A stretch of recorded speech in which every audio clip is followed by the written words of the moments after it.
하나님 앞에서 나는 존귀한 자입니다. 내 옆에 있는 분도 존귀한 자입니다. 사랑합니다. 축복합니다. 사랑합니다. 축복합니다. 어제는 72주년 6.25 기념일이었습니다. 72년 전 전쟁으로 말미암아 우리나라는 이 대한민국 정말 말할 수 없는 상황이었지 않습니까? 그 전쟁으로 인한 고난과 피해 말로 표현할 수가 없었습니다. 지금 러시아의 공격으로 우크라이나에 3달째 이어지는 이 전쟁의 그 피해를 우리는 생생하게 TV를 통해서 보고 있습니다. 전쟁은 정말 일어나서는 아니 될 일이죠. 하지만 72년이 지난 지금 우리 대한민국은 이런 고난과 어려움을 극복하고 세계 10대 강국이 되었습니다. 세계 10대의 강국이 된 이유는 어디에 있을까요? 다양하게 그 원인을 이야기할 수 있겠지만 우리가 영적인 시각과 믿음의 시선으로 조명해 볼 때 이 땅에 있는 성도들의 나라와 민족을 위한 기도가 있었기 때문이라고 우리는 확신합니다. 그런 의미에서 진정한 애국은 역사의 주관자이신 하나님께 나라와 민족을 품고 기도하는 일이죠. 하나님은 분명히 말씀하셨습니다. 이 땅의 의인들의 기도를 들어주신다고요. 누가 의인입니까? 도덕적으로 좀 올바르게 사는 사람들이 의인입니까? 성경이 말하는 의인은 그리스도 안에 있어 예수의 이름으로 기도하는 그들의 기도를 의인의 기도라고 말합니다. 이 의인의 중보 기도가 있는 한 하나님께서 장인의 우리가 52주 동안 살펴봤던 하나님의 그 전능하신 손이 이 나라와 이 민족을 붙들고 계실 줄로 믿습니다. 바라기는 우리나라가 어떤 경제력, 국방력을 뛰어넘어 영적 강국이 되어 마지막 때 세계 선교를 위하여 존귀하게 쓰임받을 수 있기를 기대해 봅니다. 귀한 성도님 여러분, 우리 기독교 복음의 핵심이 무엇입니까? 우리 기독교의 신학의 양대 산맥이라고 하면 십자가와 부활입니다. 따라서 성도들에게 이 십자가와 부활은 내 신앙을 견고하게 받쳐주는 약인과 보아서와 같은 그런 기둥입니다. 여러분, 건물의 기둥이 약하면 어떻게 되겠어요? 무너지는 것이죠. 쓰러지는 것이죠. 큰 피해를 가져올 수밖에 없어요. 이처럼 우리 그리스도인들은 영적 기둥인 우리는 교회는 근본적으로 창조신앙, 임마누엘 신앙, 십자가신앙, 부활신앙, 종말신앙, 이 오중신앙을 우리가 모토로 신앙생활하고 있습니다마는 그 중에서도 좀 엑기스처럼 요약해 본다면 우리 신앙의 핵심은 십자가신앙과 부활신앙입니다. 이 두 신앙이 약하면 세상 풍파와 거센 파도에 의해 무너지고 쓰러질 수밖에 없어요. 나아가 우리 그리스도인들은 주님의 은혜 안에서 얻어진 두 삶의 영역에서 젖어 살아야 됩니다. 그것은 뭐냐면 기쁨과 감사예요. 기쁨과 감사는 우리 그리스도인의 삶의 지표입니다. 내가 예수를 잘 믿는가? 무엇으로 판단할 수 있는가? 자가진단할 때 내가 어떤 환경에서라도 기쁘다면, 내가 어떤 환경에서도 감사할 수 있다면 그 사람은 성숙한 그리스도인이라고 할 수가 있습니다. 그리스도인들은 환난 많은 세상에서 왜 기뻐하며 살아야 됩니까? 힘들고 죽겠는데 왜 기뻐해야 되냐고요. 그리스도의 기쁨은 어떤 조건적인 환경에 의한 것이 아니라 주님의 십자가의 보혈로 죄를 용서받고 영적인 해방을 맞았기 때문입니다. 우리 민족의 최고의 기쁨은 광복절 아닙니까? 정치적인 해방. 우린 정치적인 해방보다 더 월등하게 좋은 죄로부터의 해방, 영적인 자유, 해방을 누리기 때문에. 그리고 우리는 이 땅에 살다가 끝나는 존재가 아니라 하나님께서 믿음 안에 있는 우리에게 영원한 기업, 하나님의 나라를 예비해 주셨기 때문에 우리가 믿음으로 소망 가운데 바라보며 기뻐하는 거예요.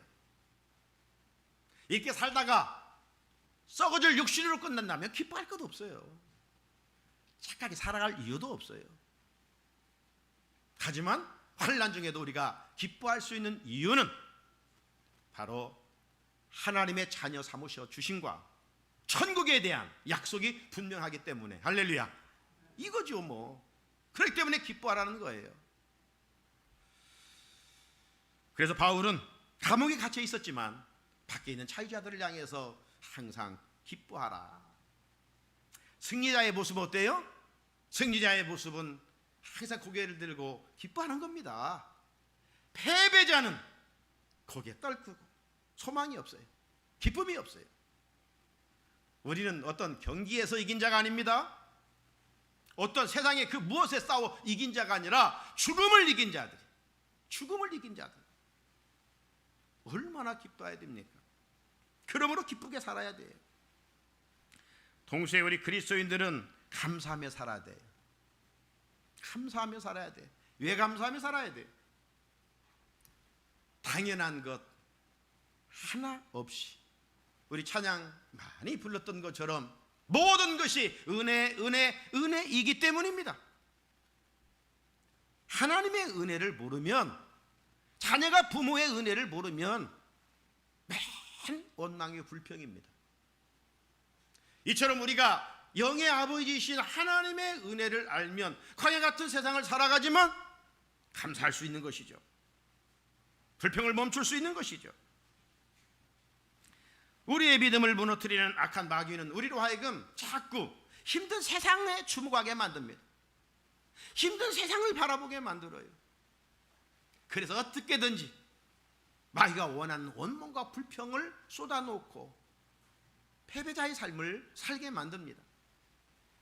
하지만 우리 좋으신 성령님은 우리의 시선의 방향을 바꿔주는 거예요. 문제와 고난을 바라보지 않게 하시고 위를 바라보게 하는 거예요. 왜? 우리는 승리자니까, 죽음조차도 이긴 자니까 위를 바라보는 거예요. 위를 바라보는 자는 꿈과 비전이 있어요. 이상을 가지게 돼요. 소망을 품게 돼요. 그래서 감사하게 돼요. 십자가를 바라보며 죄 용서함을 받은 은혜를 생각하며 감사하는 것이죠.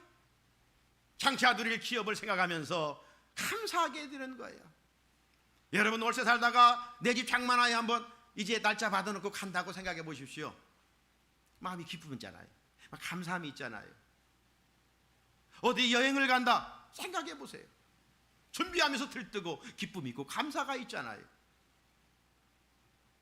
세상이 그 어떤 여행지와 비교할 수 없는, 믿는 자에게 본래 하나님이 예비해 주셨던 하나님의 나라, 천국, 이걸 기업으로 바라보는 자는 감사가 있고 기쁨이 끊이지 않는 것이죠. 그래서 사도 바울은 데살로니가 성도들을 향해서 우리가 잘 아는 말씀, 범사에 감사하라. 이는 그리스도 예수 안에서 너희를 향하신 하나님의 뜻이니라.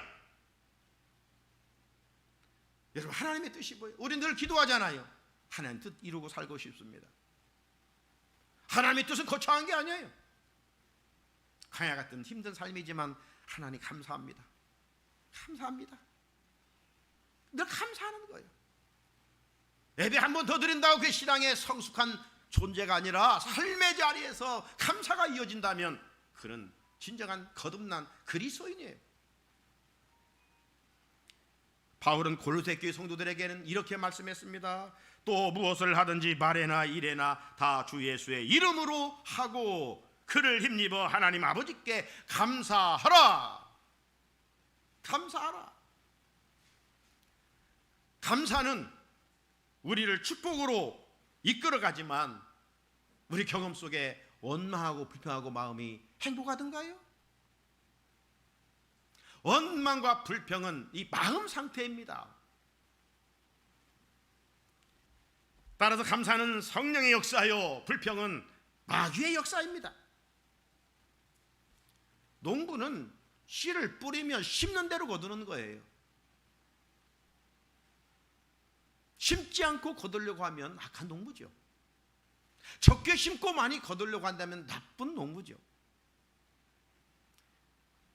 씨를 심어서 증수의 축복을 가져오는 것처럼, 심는 대로 거두는 것처럼, 불평을 심으면 거기에서 불행을 거두고, 축복을, 감사를 심으면 거기에서 축복의 열매를 거두는 거예요. 무엇을 심고 뿌리며 살고 싶습니까? 뿌리는 것은 내 마음이지만 거두게 하시는 분은 하나님이셔요.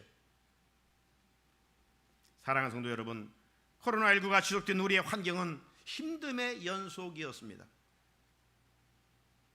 이런 여파로 지금 세계와 나라, 경제, 우리 집사님 기도한 대로 고물가, 고유가, 모든 것이 도 불꽃자입니다. 그런데 하나님은 광야를 지나고 있는 백성들에게 뭐라고 말씀하셨느냐? 넘치는 감사로 하나님께 영광을 돌리라고 그랬어요. 하나님은 저들의 믿음을 테스트해 본 것입니다. 너희들이 좋을 때만 감사하는가? 힘들 때도 감사할 줄 아는가? 동일하신 하나님께서 어려운 환경에 있는 우리에게 돌아오는 주일날 맥주감사주의를 지키라고 말씀하십니다. 맥주감사주일은 일반적인 감사가 아니에요. 성경에 보게 되면 절기를 지키기 준비하여 가장 좋은 것으로 드리라, 가장 좋은 것으로 드리라 말씀합니다. 출애굽기 23장 19절을 보게 되면 내 토지에서 처음 거둔 열매의 가장 좋은 것을 가져다가 너희 하나님 여호와 전에 드릴지니라. 대충 드리라는 게 아니에요. 가장 좋은 것을 드리라는 거예요. 어렵고 힘든데, 내 생활도 힘든데 하나님 우리에게 명하시는 거 뭐예요? 가장 좋은 것을 드려봐라.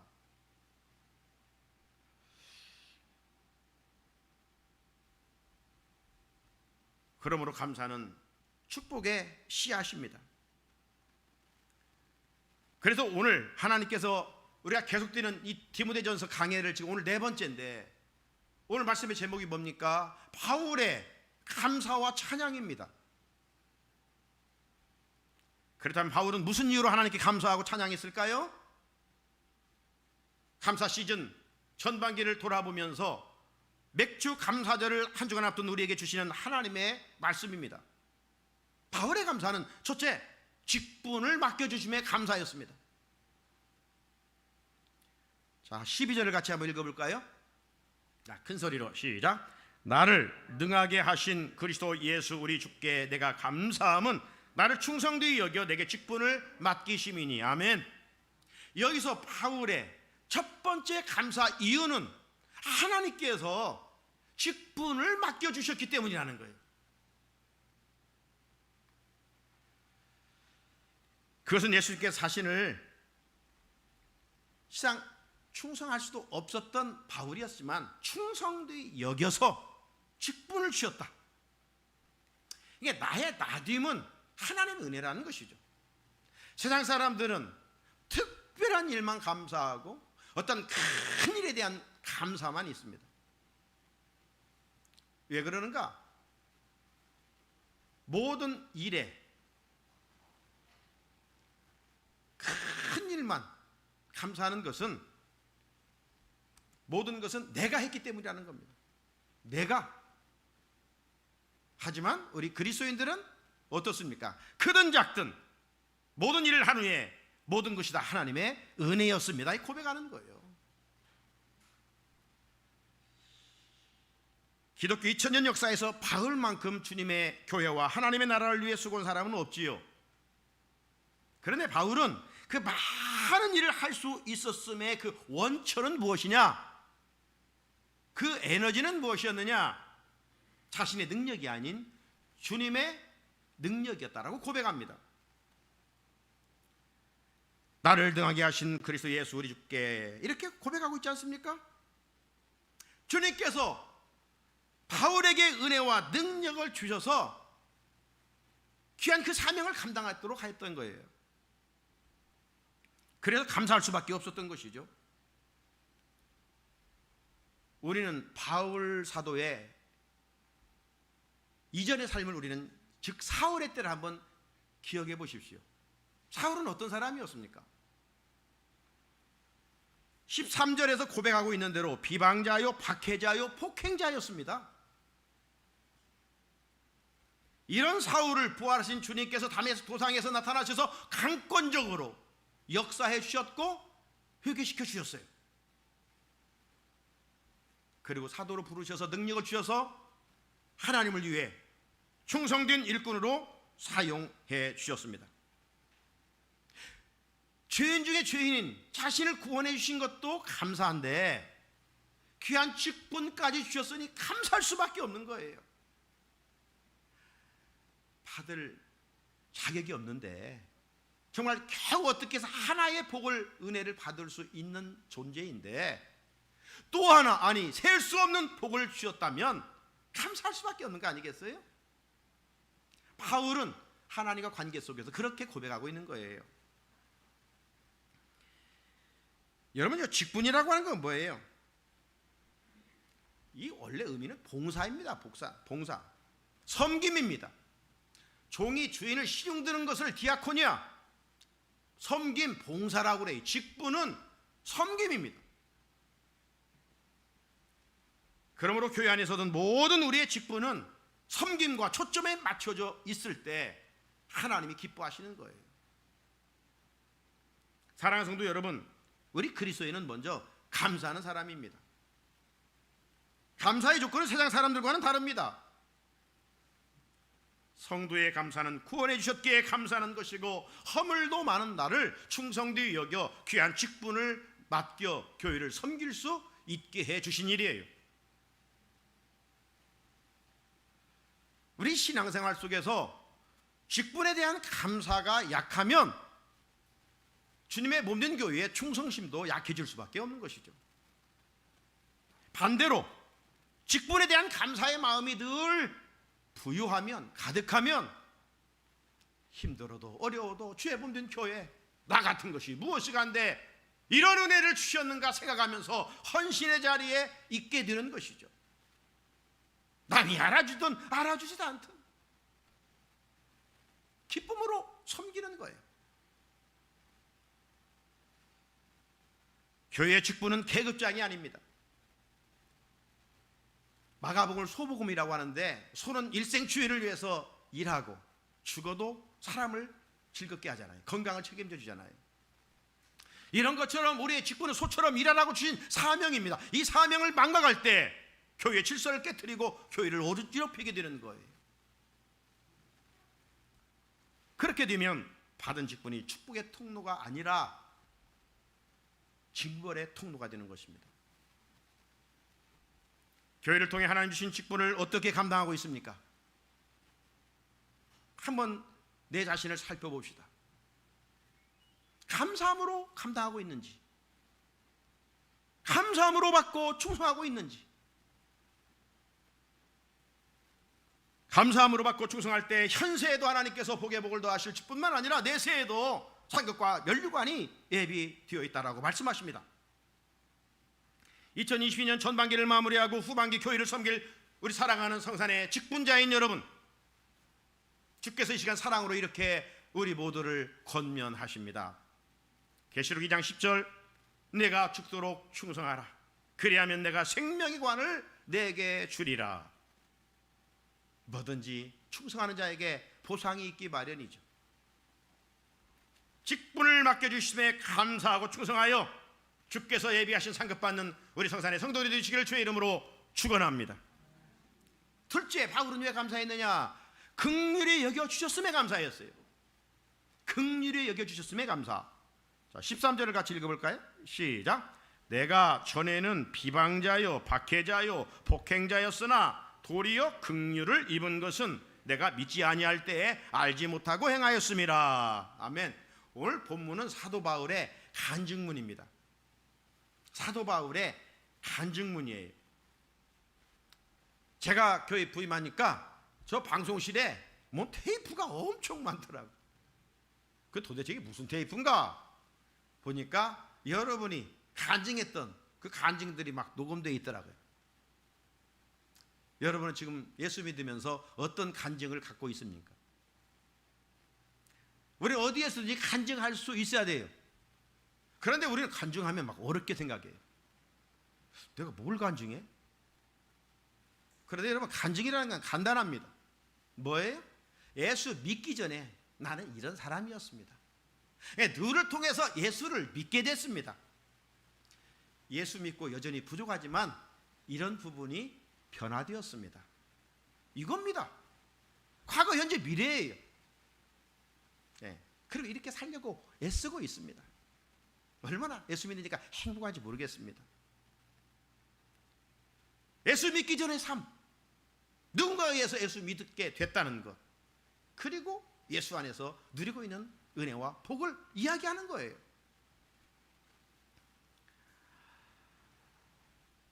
어떤 극적인 체험만이 신앙 간증이 아닙니다. 자, 이런 차원에서 바울의 간증을 보면 예수 믿기 전과 예수 믿은 후의 삶은, 즉 BC와 AD가 너무 분명해요. 바울은 세상의 잣대로 보면 하나님의 긍휼을 입을 수 없는 사람이었습니다. 자신이 13절에서 밝혔듯이 내가 전에는, 이게 예수 믿기 전에네요. 예수님 만나기 전에요.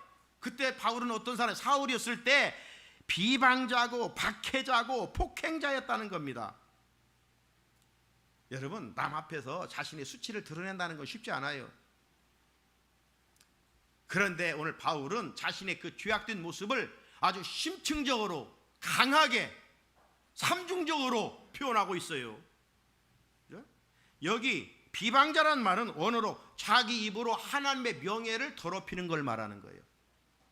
내 입으로 하나님의 명예를 더럽히는 것을 비방자. 바울은 그런 사람이었어요. 사울이었을 때. 그리고 여기 박해자란 말은 수단과 방법을 가리지 않고 복음을 방해하는 자. 예수 안 믿으면 어때요? 전도한 사람 얼마나 손가락질하고 비난합니까? 바울은 그런 사람이었어요. 사울이었을 때. 예수 믿는 사람 잡아 죽이러 다닌 사람이었어요. 사울은. 우리가 예수를 믿기 전에도 이런 사람은 없었잖아요. 그러니까 우리는 소망이 있는 사람들이에요. 사울은 아주 생각할 수 없는 사람이었습니다. 율법에 사로잡혀서. 그리고 폭행자란 자신이 직접 행동함으로 복음을 방해하는 자입니다. 요약하면 비방자는 하나님에 대해서, 박해자는 하나님의 사람들에 대해서, 폭행자는 하나님의 사역에 대해서 대적하고 방해했다는 말입니다. 이것이 지난날 하나님 앞에서 사울이 살아온 삶의 흔적들입니다. 이런 죄인이 어떻게 감히 구원을 받고 긍휼을 받을 수가 있겠습니까? 어찌 은혜를 입을 수가 있겠습니까? 심판을 받고 저주를 받아 마땅하죠. 그런데 하나님께서 구원해 주셨고 사도로 불러주셨고, 지난번 주일날 생각해봤던 것, 영광스러운 복음을 전하는 자로 세워주셨어요. 이것은 사울이 능력이 있었음이 아니라 전적인 하나님의 긍휼의 은혜였다, 이런 것이죠. 16절에도 다시 한번 반복합니다. 그러나 내가 긍휼을 입은 까닭은, 내가 주로부터 불쌍히 여김을 입은 것은, 이런 말이죠. 그렇게 바울은 지난날 자신의 모습을 돌이키면 돌이켜볼수록 하나님 앞에 감사할 수밖에 없었던 거예요. 사랑하는 성도 여러분, 예수님의 공생의 사역을 보면 무리들과 또 소외당한 자들, 죄인 자들을 가까이 가셔서 그들을 향해서 반응하신 단어가 있다면요, 뭐예요? 긍휼입니다. 불쌍히 여기시는 그런 마음이었어요. 그 긍휼히 여기시는 마음, 마태복음 9장 36절을 보면 무리를 보시고 불쌍히 여기사, 무리들을 양 잃은, 목자를 잃은 양과 같아서 불쌍히 보였어요. 그리고 누가복음 7장 13절에도 보면 주께서 과부를 보시고 불쌍히 여기사, 고아와 과부와 나그네는 구약시대부터 약자들이지 않습니까? 주님은 그들을 불쌍히 긍휼히 여기셨어요. 지난날 우리가 예수 믿기 전에는 사울과 다를 바가 뭐가 있겠습니까? 하나님을 대적하는 자들이었죠. 그런데도 하나님께서 죗값대로 벌하지 아니하시고 자녀로 우리에게 은혜를 입혀주시는 것은 이건 내 공로가 아니라 전적인 주님의 긍휼입니다. 그러므로 우리가 긍휼을 입은 자로서 마땅히 하나님 감사합니다. 어떤 세상적인 환경이 좋아서가 아니라 긍휼을 입어 구원을 얻었으니 감사합니다. 셋째는 풍성한 은혜를 주셨음에 감사했습니다. 자, 14절을 같이 읽어보면 14절 시작. 우리 주의 은혜가 그리스도 예수 안에 있는 믿음과 사랑과 함께 넘치도록 풍성하였도다. 아멘. 바울은 주의 은혜를 통해서 주어지는 복이 무엇인지를 알았어요. 주의 은혜를 통해서 부어주시는 은혜의 복이 무엇인가? 그것은 14절에 있는 것처럼 예수님 안에서 믿음과 사랑이 넘치는 풍성함이었어요. 여러분, 신앙생활에서 우리가 가장 많이 듣는 단어가 있다면 은혜입니다. 은혜는 그만큼 중요하기 때문입니다. 성경이 말하는 은혜는 카리스인데 거저 받는 겁니다. 공짜입니다. 우리 공짜 얼마나 좋아해요? 은혜라는 말은 뭐예요? 공짜요. 자격이 없는데 받는 거예요. 그래서 우리는 은혜 받았다. 세상 사람들은 이걸 몰라요. 자기 잘나서 된 줄 알아요. 에베소 2장 8절 너희는 그 은혜에 의하여 믿음으로 말미암아 구원을 받았으니 이것이 너희에게서 난 것이 아니요 하나님의 선물이라. 할렐루야. 하나님의 선물이라. 바울은 은혜를 입을 수도 없었고 선물을 받을 자격도 없다고 생각했습니다. 왜? 15절에 보면 자신이 죄인 중에 내가 교순이라. 죄인 중에 내가 교순이라. 여기 교수라는 거 우리가 생각하는 것처럼 뭐 뿔 달린 이상한 동물이 아니라 여기 원어의 의미는 이 프로토스라고 하는 것인데 첫째가는 이 말입니다. 첫째가는 수많은 사람 죄인들이 있는데 하나님 내가 그 중에 첫째갑니다. 내가 최고의 죄인입니다. 이런 의미예요. 내가 교순이라 이 말은. 그런데 이 고백은 바울이 노년의 고백입니다. 예수로 정말 물들었을 때의 고백입니다. 처음의 고백이 아니에요. 예수님을 닮은 만큼 닮았을 때 고백이에요. 얼마나 성숙한 고백이에요. 그때 바울이 죄를 멀리하고 살았지 않겠어요? 하나님 싫어한 거 멀리하고 살았지 않겠어요? 하지만 빛이신 하나님 앞에 가까이 가면 가까이 갈수록 속에 있는 죄까지 온전하게 드러나니까 하나님 나는 많은 죄인들 중에 제가 첫째가 하는 죄인입니다. 이거예요. 우리 안에 이 고백이 있어야 돼요. 하나님 나는 죄인 중에 죄인입니다. 사랑하는 성도 여러분, 은혜의 분량은 자신이 얼마나 악한 죄인인지를 고백하는 정도에 비례합니다. 바울은 죄인 중에 내가 교순이라 고백함으로 주님의 은혜 안에서 믿음과 사랑과 함께 넘치도록 풍성하였다 선포하고 있어요. 사랑하는 성도 여러분, 부활하신 예수님으로부터 바울이 이 은혜를 입은 것처럼 우리를 또 그 묻지 않은 은혜를 입고 살고 있습니다. 지난날 값없는 큰 은혜로 구원을 받았습니다. 오늘도 여전히 주시는 은혜 속에 살고 있습니다. 그 은혜 속에 믿음을 지켜가고 하나님을 사랑하며 그를 섬기고 있습니다. 그러므로 우리는 감사할 뿐이죠. 자, 사도 바울은 감사한 그 마음이 물이 위에서 아래로 자연스럽게 흐르듯이 그 감사가 자연스럽게 찬양으로 이어지고 있어요. 찬양을 통해서 하나님을 어떤 분으로 바울은 선포하고 있습니까? 자, 17절을 같이 한번 끝으로 읽어볼까요? 시작. 영원하신 왕 곧 썩지 아니하고 보이지 아니하고 홀로 하나이신 하나님께 존귀와 영광이 영원무궁하도록 있을지어다. 아멘. 바울은 어떤 하나님을 찬양합니까? 영원하신 왕, 영원하신 왕 대전제를 하고 있어요. 이 고백은 당시 기독교를 심히 핍박했던 로마의 네로 황제의 단명과 대조를 하기 위함입니다.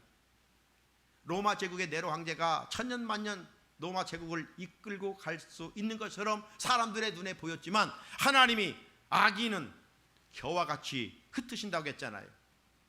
후하고 하나님이 부르시니까 그 권력자 이 로마 네로 황제도 끝나버리고 기독교가 결국 로마에서 공인되지 않습니까?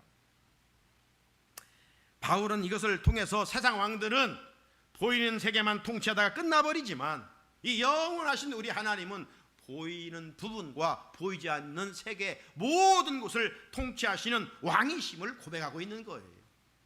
그래서 하나님은 위대하신 왕이에요.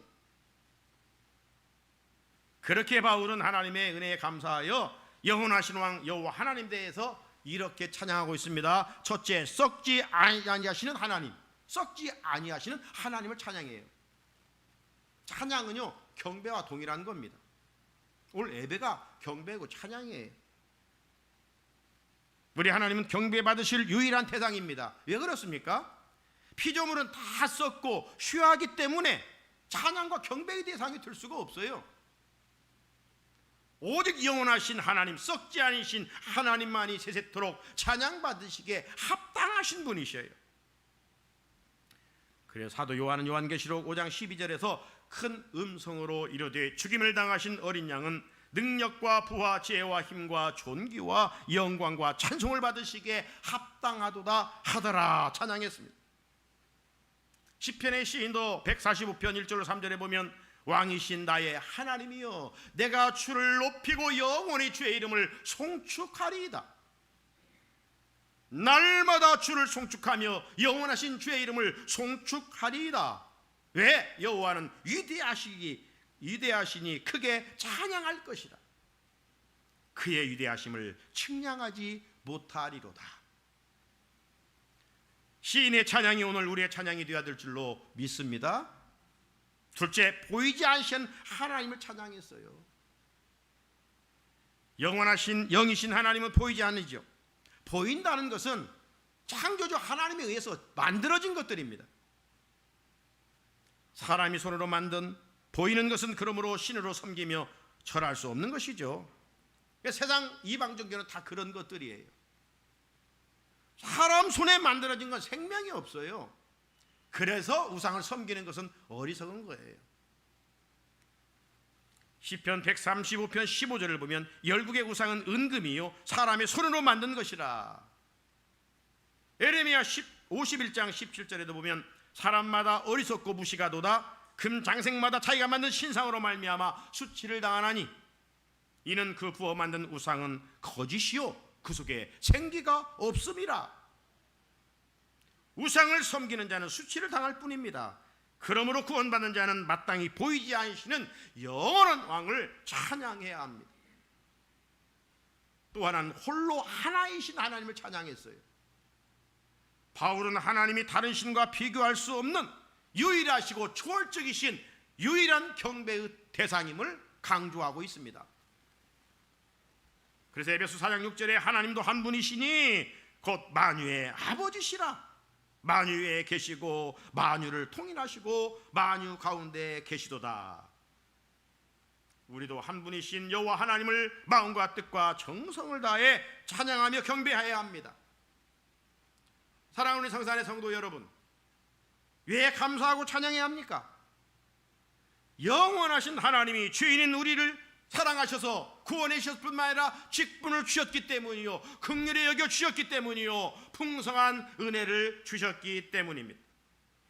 이 은혜를 우리가 마음에 새기면서 돌아오는 주일에 풍성한 감사와 찬양으로 하나님께 영광 돌리는 귀한 성도들이 될 수 있기를 주님의 이름으로 축복합니다. 걸어가신 하나님 아버지 감사합니다. 전반기 힘들고 어려운 때를 주의 은혜 가운데 지내왔습니다. 오늘 전반기 마지막 주일 디모데전서 강해의 말씀을 통하여 바울은 왜 감사하고 찬양했는가, 이 시대에 왜 우리가 감사하고 찬양해야 하는가, 나에게 주시는 말씀으로 받게 하시고 듣는 자가 아니라 행하는 우리들이 되게 하여 주옵소서. 예수님의 이름으로 기도드립니다. 아멘. 찬송가 40장 부르시면서 준비